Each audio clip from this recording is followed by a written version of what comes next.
something, I ain't bluffing. I got a full hand and a full plan. I ain't gonna stop till I'm at the top, man. Every single drop got me feeling awesome.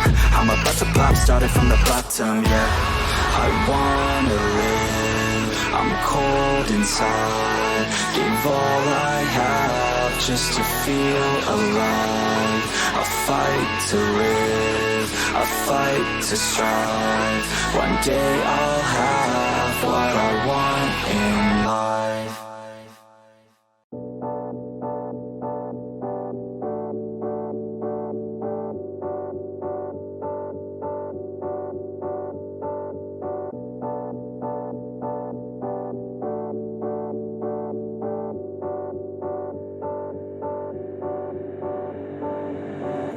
When you feel like you're nothing, but you wanna be something, yeah. Well, all you really need is hope. I just want you to trust me if you wanna be something. Yeah, that's right. Let's go. Yeah, when you're feeling down and you're out, like you got nothing but doubt. You're alone in the crowd, just trying to figure it out. All that is cloud and this money got you feeling left out. Listen up to me now, every word that's out of my mouth. Wake up, it's me. You're gonna follow your dreams, or are you just gonna be another cog in the sea? You feel the hope in this beat, yeah, the hope that you need to proceed and be exactly what you want it to be. I feel right and I'm proud, hype and I'm loud. I'ma shout all about how I feel in the now. Ain't nobody ever gonna try to change me till I'm dead, pushing up daisies. I'm alone in the crowd, I won't feel down. I got hope right now, and I know I'll be found. I don't really care just what all other haters gotta say. I know everything I do is gonna make them fade away, yeah. And when you feel like you're nothing, but you wanna be something, yeah. Well, all you really need is hope. I just want you to trust me if you wanna be something, yeah. Then all you really need is hope. Hello! How is it going? I've not set up the music properly for this screen. Crap. Oh well! Welcome to my second replay cast. I was going to do a live cast today, but not feeling top-notch as it is. I do want to do some quick admin for a moment. So, first off, sorry about the moderate to poor quality yesterday. Hopefully everything will be functioning properly today. Also, I don't have alerts set up properly, so I wanted to quickly run through and thank the followers last stream. So that is Surefire11B, thank you and welcome. Dude of the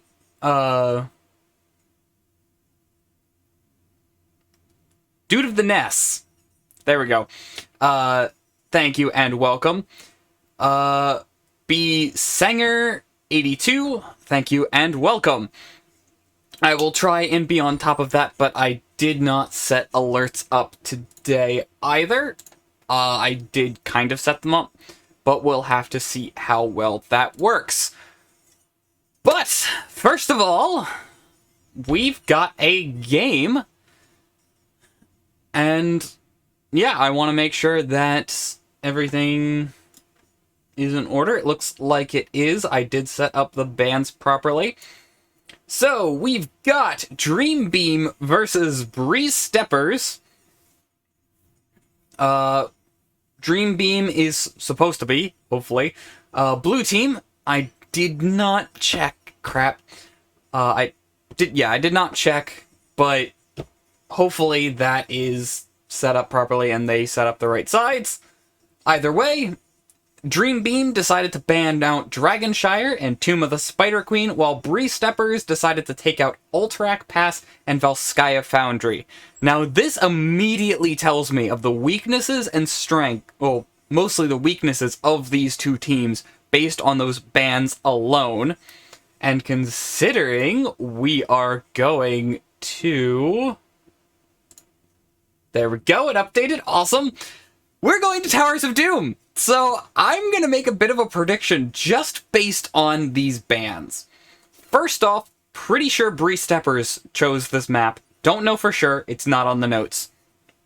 Sorry if that's inaccurate, but that's my guess based on the bans. Sorry, no.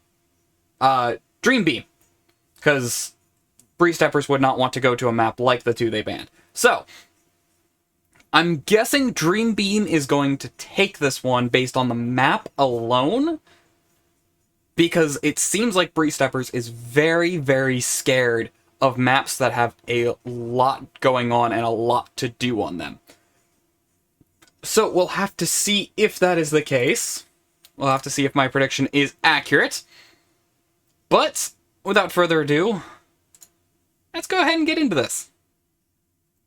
Now, the drafts are immediately of interest to me.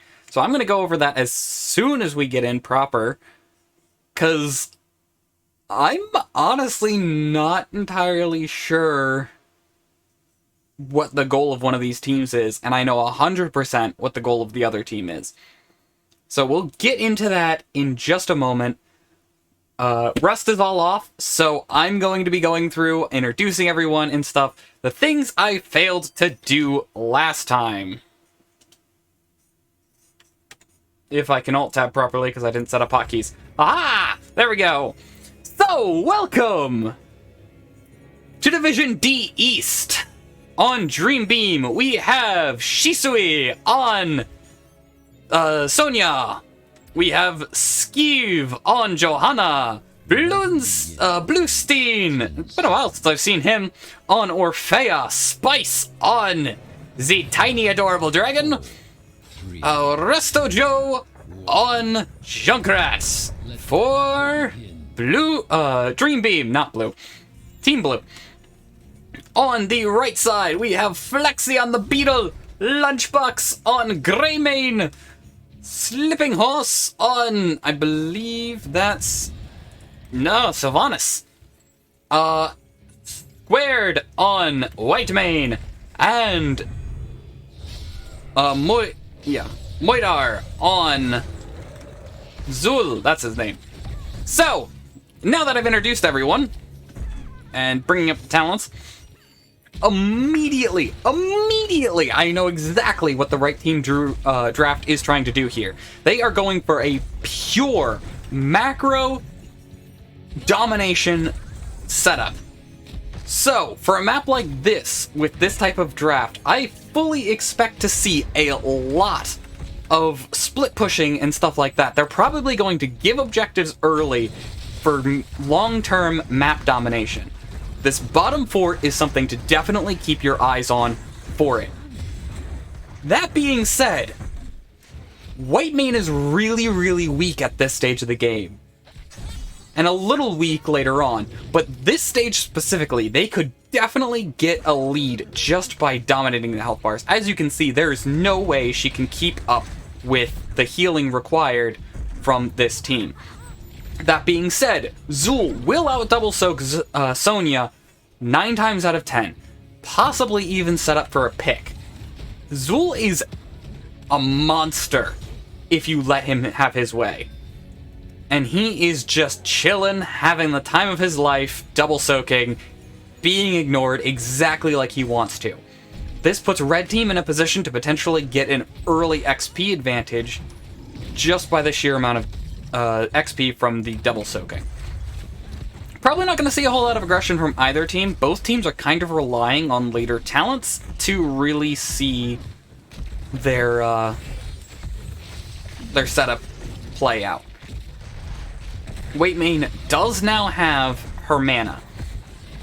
Big aggression onto the Beetle, and the Beetle does go down. That was a really solid pick, honestly, because it puts Red Team in a position where... Oh! And a Whitemane pick on top of it! That puts things in a very, very difficult position for Red Team. They needed to stay up, because they want to let the objectives be traded, and they want to get something out of it. Meanwhile, structure advantage is already going to Blue Team, and they're likely going to get the objective advantage here because they are currently stronger at this stage of the game. That is a really, really difficult position for Red Team, and that could honestly make the game unless they get a serious play that manages to get them back. Luckily, I have seen Hours of Doom matches go completely, and I mean completely, from 1 against full core health all the way to the team that was just full winning. That is not overly uncommon. A bit of aggression from the Beetle. I don't think they're going to find a kill, though. The other advantage that Red Team has is damage. They have a little bit more damage at the trade-off of a little bit of survivability. Still don't think they're really going to find anything here. Right! Nice body blocking! Barely manages to get the Orphea down, but is it going to be a trade? Looks like Johanna is going to take a lot of damage, but does manage to just casually walk back out. Whitemane's struggling to get everyone topped back off. Now, this is really where Whitemane struggles. Any sort of topping off out of combat is virtually impossible for her. Everything is relying on hero damage for her healing, and she has a lot of mana issues. So they really need to try and get picks early and often, or they're just not going to win team fights. But to be fair, I don't think their team composition is really built to win team fights. Unfortunately, their team comp is not really being allowed to shine. A little bit of a late hearth from the Whitemane. She should still make it for the fight, I think. It'll be a tad close. Really late hearth for the Beetle, though. Likely going to be a win for Blue Team, but Red Team really wants to win a fight here. If they don't catch up on XP, the enemies will have Heroic and will just dominate them from that sheer fact alone. That is a double turn-in in the next phase. Red Team going for that macro build and not finding any value in it, and we're starting to see the weakness of this sort of draft. If you go in all in on the macro, and you can't take advantage of it because your opponents are outplaying you, you're not going to win fights, so you just gotta keep hoping and praying that you find an opening. Because if they can find an opening, they could easily take that bottom fort, but it's just a matter of time. They are down heroics, they really don't want to fight right now. And the enemy team is posturing for a full-blown siege here. They don't have a whole lot of siege damage. Most of their damage is heroic damage, so I don't see them really getting much here unless they can get a pick. And it does not look like Red Team is willing to give them a free pick here. They are about to get heroics. We may see a big engage in the next few seconds, trying to catch back up. There's the engage I was talking about, but not finding anyone.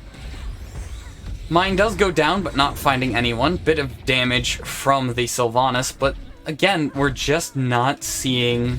They're not finding any opportunities to get a pick, which is pretty much the only thing this team comp can bring to a fight. Big mind control, though. Lots of damage onto the Johanna. That shield, though, is going to keep her alive. The Z from the Brightwing is going to save Johanna, but not the Orphea, most likely. But she does manage to kite. The Kite Queen will kite for days.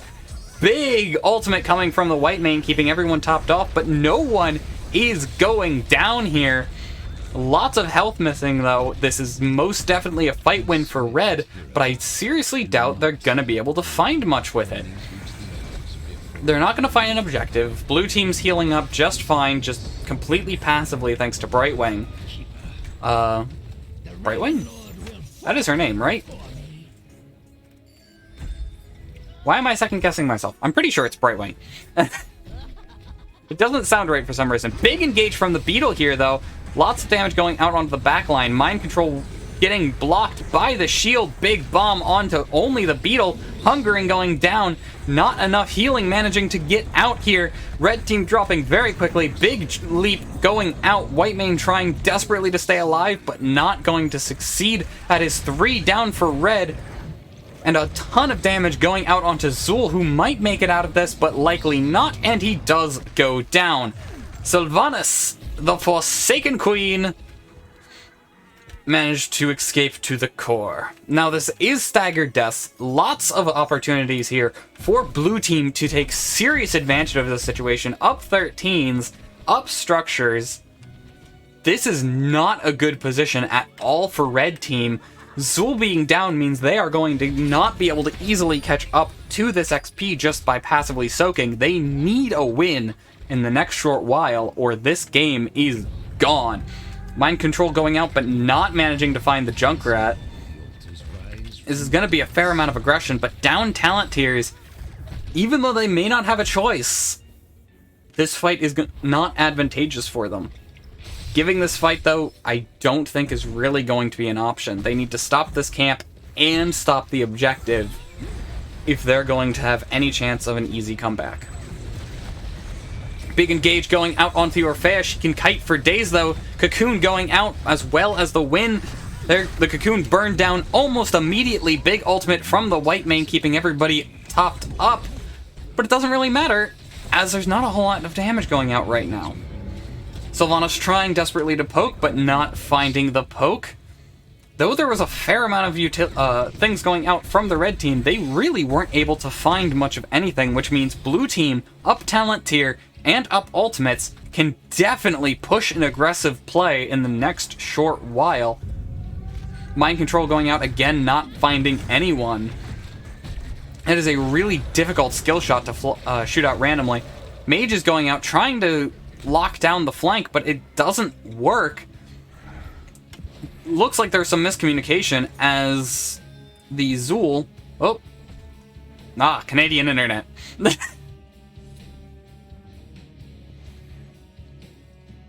Okay, apparently there's a lot going on there.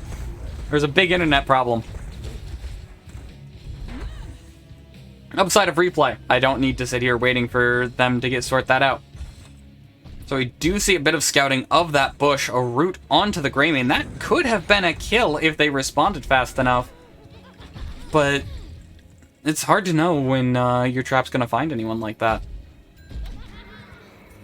One of the big things Junkrat does bring to this left team is vision control, and he definitely knows it.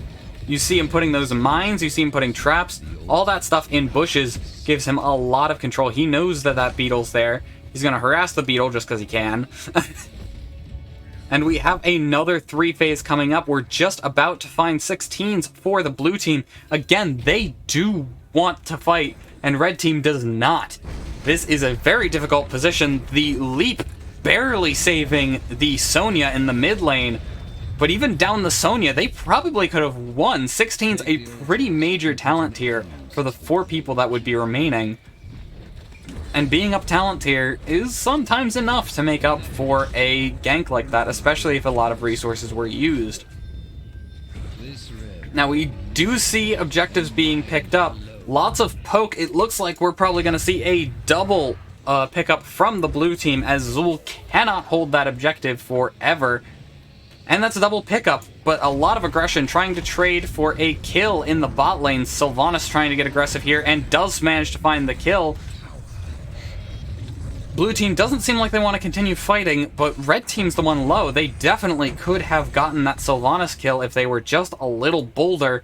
Meanwhile, in the bot lane, it is pushed up. Structure advantage is no longer as much in favor of the blue team. And we see a lot of aggression from the red team, but not a lot of health or resources to back it up.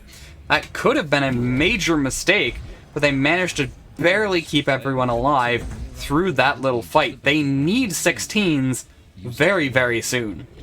What? I mean, I knew I could do that. I've opened my tunnel as well. With the tunnels open, there's now a fair bit of extra mobility from the spawn into the battlefield, but it is a double-edged sword that is out in the middle and very easy to trap. Red team looking like they're posturing for the objective, but the objective's not coming up anytime soon. Not sure if they're just trying to get a gank or what exactly their plan is at this moment.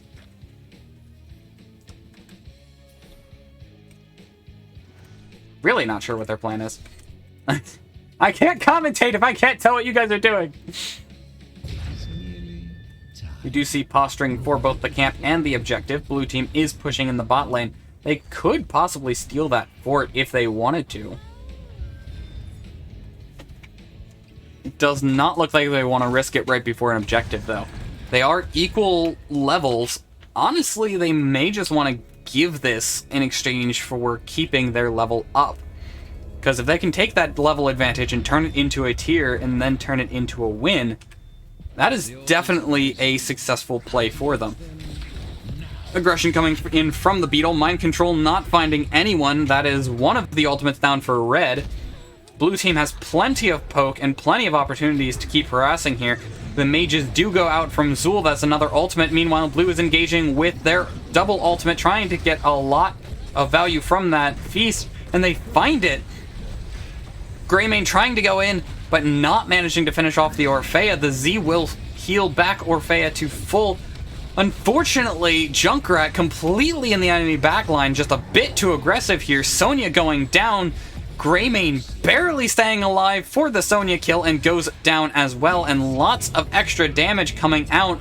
Sylvanas not able to find the Brightwing kill, unfortunately, but they do find the objective, and they do equalize levels a little bit, trading 2 for 1, getting this camp invade. Brightwing sees it, but really there's not much she can do about it. Meanwhile, just trying to harass the Sylvanas. I don't think it is going to save the fort. I'm pretty sure the fort goes down here. Orphea trying to stop it, but yeah, no, that fort is probably gone. And here we see the value of the red team finally managing to find some fruition. They desperately want this fort, and they want to hold it. Meanwhile, dominating the rest of the macro. Mind Control not finding anyone, but lots of aggression going out onto the Orphea. Brightwing, rather. Brightwing does use her wind in order to disengage. The fort does go down. And we see a big rotation going to either mid or boss. Luckily, the enemies cannot retake that fort as of yet, but they definitely could very soon. It looks like they're just going to try and get the shots from the boss, which I believe are modified by the number of forts, but I do not know for sure. However, it may not matter, as their fort is going down faster than the boss, and taking the fort did not get them any value here. However, getting the boss does get them a little bit of value. They cannot afford to lose this objective, though, which means that they need to be there, and they need to start fighting in the next 7 seconds.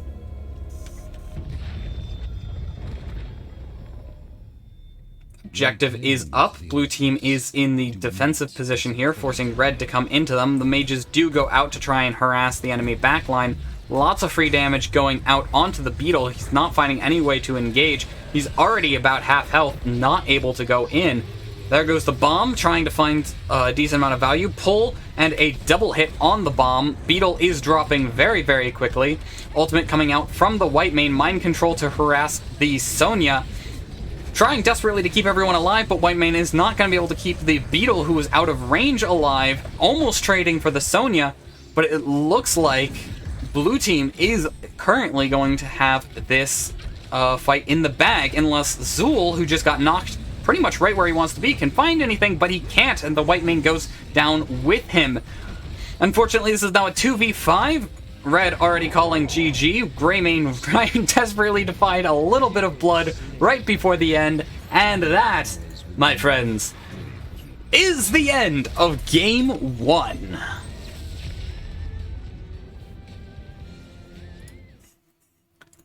Pretty solid Game 1, all things considered. I'm very much pleased with how that played out for both teams. Unfortunately, Red just could not find an opportunity to take their macro-focused team and really take advantage of it. Ooh. Yeah, I'm pretty sure I know who picked this map. If I can find it. There we go. And it looks like we will be going to Battlefield of Eternity next.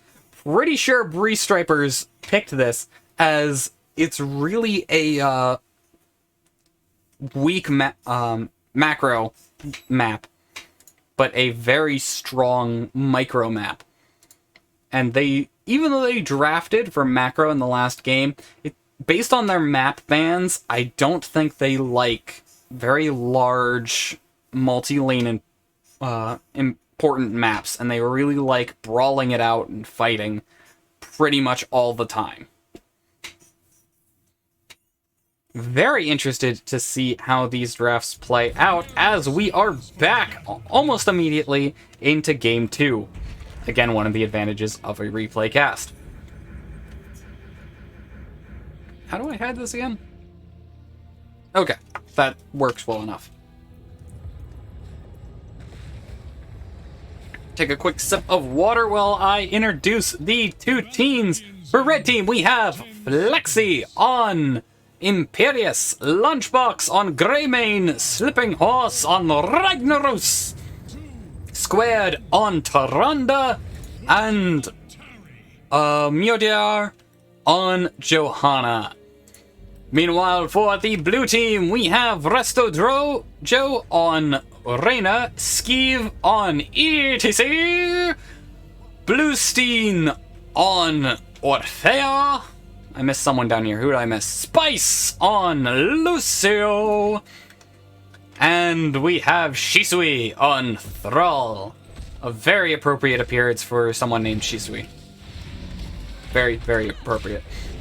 Now, I do like the use of the Imperius as basically functioning as the tank here, while Johanna lanes top against Thrall. Definitely a strong position just because of Johanna's wave clear. On the other part of the draft, we've got a lot of health on the red side and not much on the blue side, which means it's going to be a lot harder for blue team to burst a kill than it is for red team to burst a kill. And red team has a lot of setup and execution here. So we're likely going to be seeing a lot of picks being played for the red team here. Stab not finding anyone. If he found, he could have found that Lucio. Would have been a little tricky, but he definitely could have done it.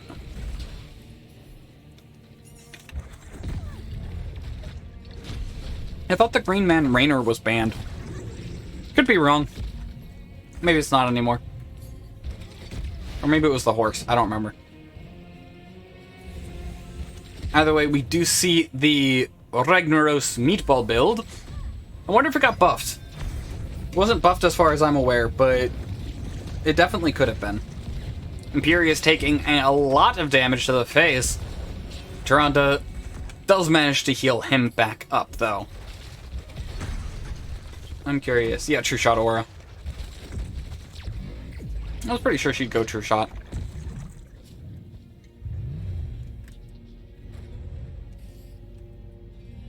Red team already posturing for the camp. They've got a lot of camp clear with that Greymane, so I feel like this is more than a little early, unless they are trying to get a pick onto the top lane.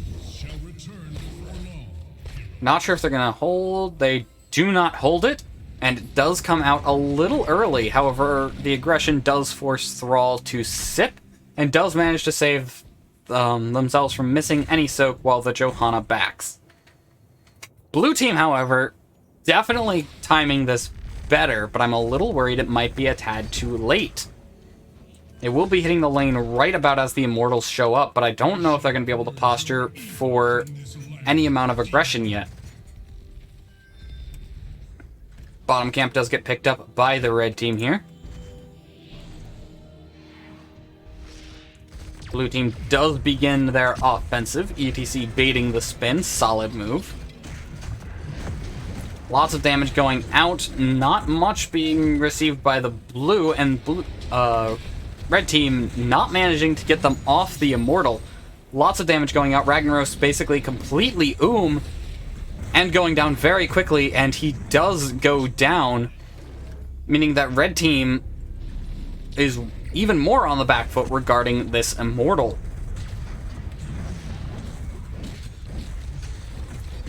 There definitely seems to be some level of miscommunication on the red team, which is very unfortunate. Their team is entirely reliant on very split-second communications from all members of their team. If they can't manage to figure out how to sort out their combinations by the end of this match, they won't be able to get those picks that they have drafted this team for.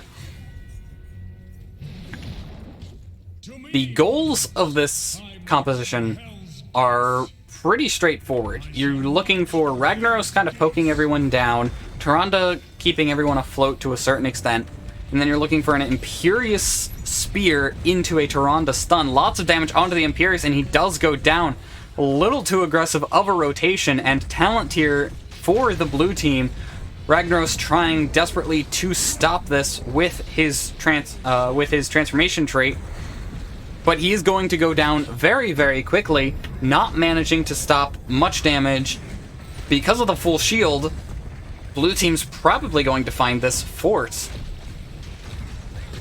Ragnar's trying desperately to harass enough to get blue team away, and blue team does leave, trying to save the ETC's life. Probably not actually going to get that fort, but close enough. This definitely puts red team in a very difficult position. They really need to find one of those picks, especially now because of the talent tier advantage. Big stab on the Imperious, trying to just a little too far away to follow it up, though. Again, you're really looking for those stabs into a Tyrande stun is really what their composition seems designed around. Because once that happens, Greymane can pretty safely go in and nuke the person. All the meanwhile, Ragnaros just throwing meatballs around in the back line. That's just how it goes. I forget, what happens when this is completed? Oh, it just increases the duration, and yeah, it can increase the duration, and you can redirect it. I thought that was a different talent. Maybe not. I do like the use of the spell armor talent, though, as Orphea is definitely most of the damage going on to the Ragnaros. So if he can negate a lot of that bursty spell damage, he will be in a pretty solid position.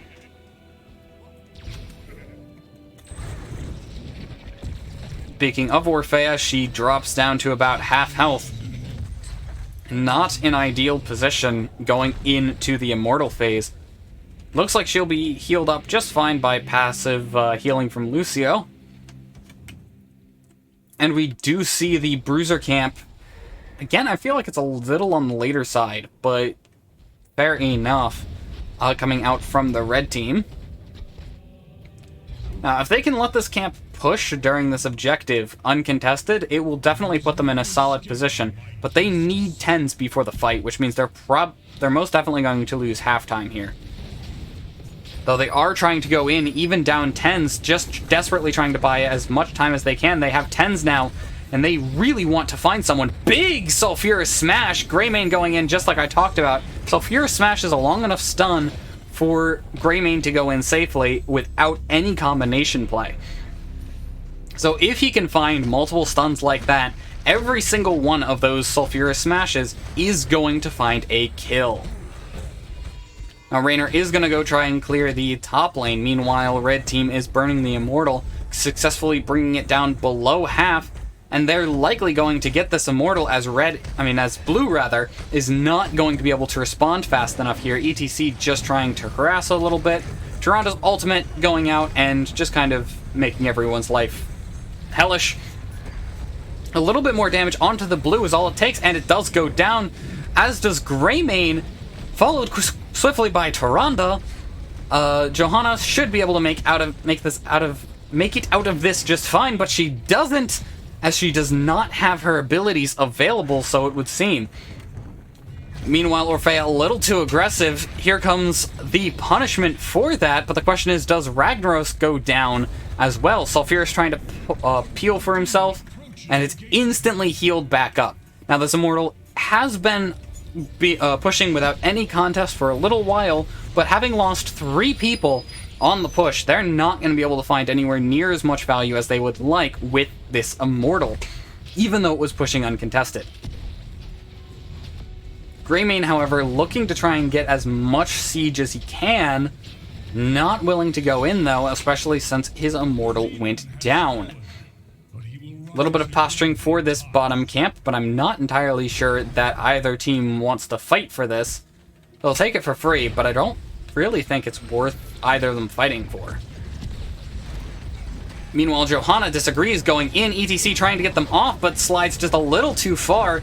Lots of ultimates and various abilities going out, but not finding anyone. Johanna a bit too aggressive, being at half health, but not going to be able to be punished for it. Camp does go in favor of red team, as well as ult advantage. They can definitely use this to punish blue team for pulling out all the stops on that one fight. There's the stun onto the Lucio. Big stun onto the Lucio. He does manage to get out with help of the ETC. Red team kicking themselves, as it would have only taken a little bit more to finish that Lucio, and they just couldn't find it. Bit more damage coming out from both sides, but at this point I don't think either side is going to be able to find a kill without something being something drastic happening.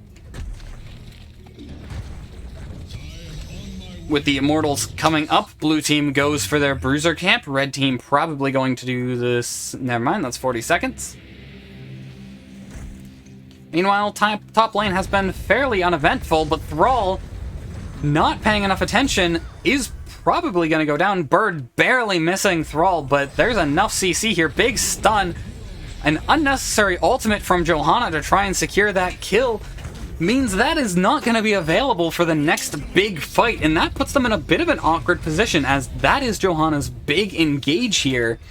I'm not sure they're going to be able to be as aggressive as they want without that ultimate at their side. However, with Thrall down, they can definitely try and push a fight and trying to find something, anything in this situation. They could definitely come back from this. They're in a great position here. Lots of damage going out on the Johanna. Big shield onto her. Sulfur Smash going down. Raynor dropping very, very quickly, but managing to stay alive with help from the Lucio and his pushbacks. ETC doing the same. Stun going out, not finding anyone. Imperius way too low to try and stay in this fight. Thrall does show up late to the party, but brings the storm!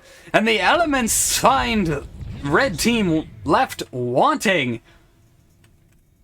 That is almost a full wipe. Definitely could have been if a little bit more damage went out on Imperius. It definitely could have been a full wipe there. And with that, halftime goes in favor of blue team, and most definitely this Immortal going in favor of blue team as well. Unfortunately, one of the big things Thrall brings to the table is that Earthquake, completely shutting off any sort of retreat or repositioning, and he utilized that very well, even though he was late to the party because of a gank.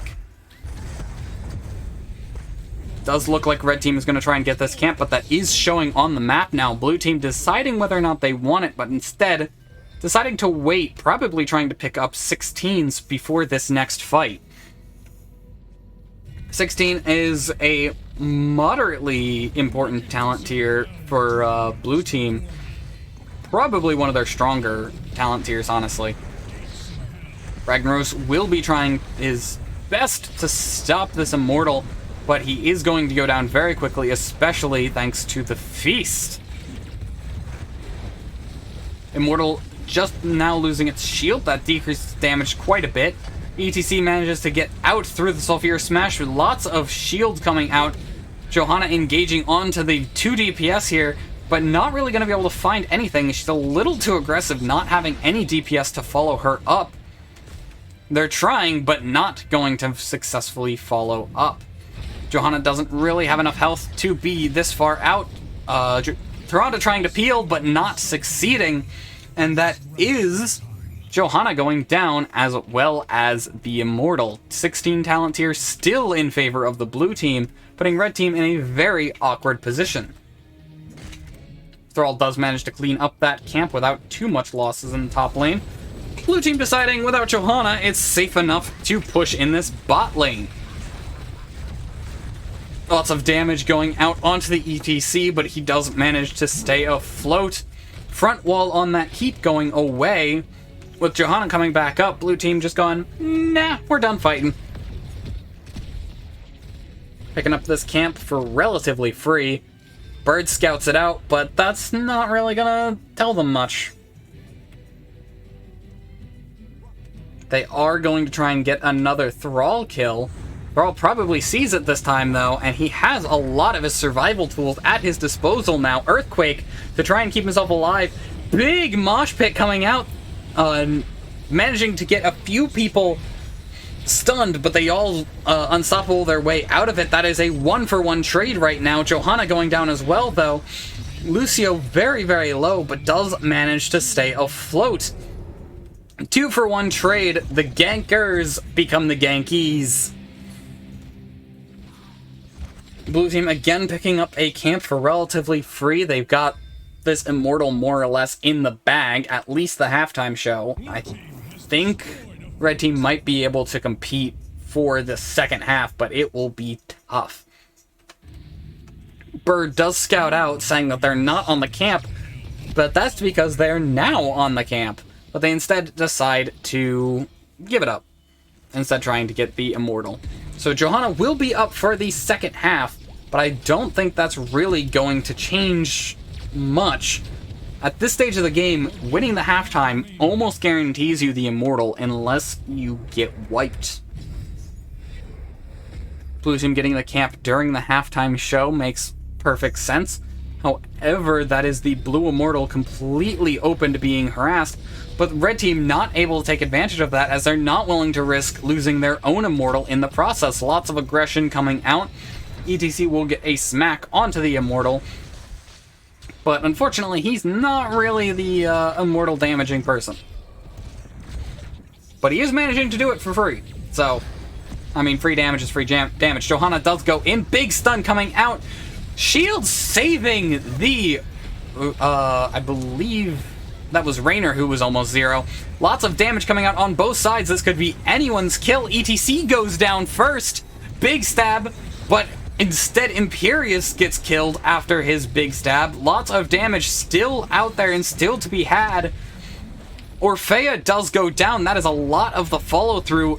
Johanna trying to stay afloat, does pop her shield to try and stay alive, does try and go in, it looks like. Greymane does go down, a little too aggressive, no one to cover for him, meaning that this is a 2-for-2 right now, and the red Immortal is near zero. Meanwhile, those camps that the blue team picked up, absolutely shredding bottom keep and destroying top keep, putting red in a lose-lose situation. They lose the keep, and they lose the Immortal, and they had no say in either. To be fair, they definitely could have lost the core from that game. Fair amount of clearing from the Ragnaros, but he risked a fair amount to do it. Here comes the Immortal, full shield. This late in the game, and with 20 advantage, this is almost in the bag for blue team unless red team can find a miracle wipe, which is entirely possible.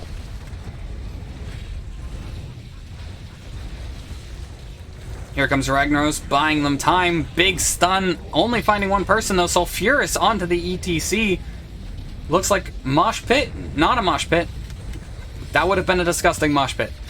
Big engage from the Johanna Earthquake to try and keep her from walking back out. Stab over the wall, ETC barely staying afloat. Imperius losing a lot of health very, very quickly. Johanna the same, and she goes down. Imperius managing to stay afloat, however. This Immortal will not find the core on his own, but with 20 advantage, blue team seems like they desperately want to get this core still. Lots of damage coming out from that feast, and it keeps finding targets. Mosh Pit not finding anyone, however. And red team calling GG's as they are 3 down and down 20s. There goes the core, and there comes the loot. Solid game. Solid setup, honestly. That was really interesting. Honestly, not all that familiar with either of these two teams, or really any of the members on them, but I might need to start following Dreambeam. They definitely show some promise, showing a fair bit of skill for their division. Honestly, Brie-Steppers had solid drafts, they just could not find the opportunities to utilize the strengths of their drafts. Dream Beam just constantly keeping them on the back foot, and that's one of the biggest signs I look for on a skilled team, is how a team can look at the enemy draft and go, yeah, we see what you want to do. We're not going to let you. So, well, with a 2-0 win, that is Dream Beam. I'm going to double check that they didn't screw with, yeah, they didn't screw with me and swap sides. I knew that was entirely possible. But yeah, it was really interesting seeing these teams. They approached characters a little bit differently than I would have. It's always fun to see how different people play different characters, especially with me out of the loop this long. I need to catch up on the meta, because I felt like a few of those talent choices were off meta, and that could just be me. Or they could be off meta, and they could be preferences. I didn't fixate it on too much, because, like I said, I'm out of the loop. But, either way, like I said, thank you for joining me. I will double check quickly. Nope, no alerts I missed, so I'll leave you guys there. Thank you for joining me, and fare thee well.